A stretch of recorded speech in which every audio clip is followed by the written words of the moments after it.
আজকে আমাদের ফুলবাড়ি কৃতি সন্তান দিনাজপুর জেলার গুটি কয়েকজনের মধ্যে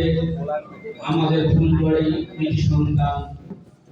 ব্যারিস্টার AKM কামরুজ্জামানের সম্মাননা অনুষ্ঠানে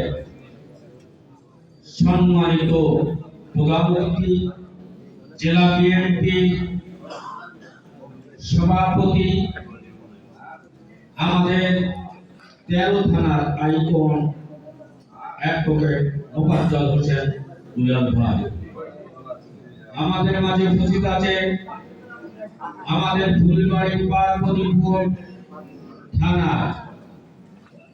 দীর্ঘদিন থেকে এই প্রান্ত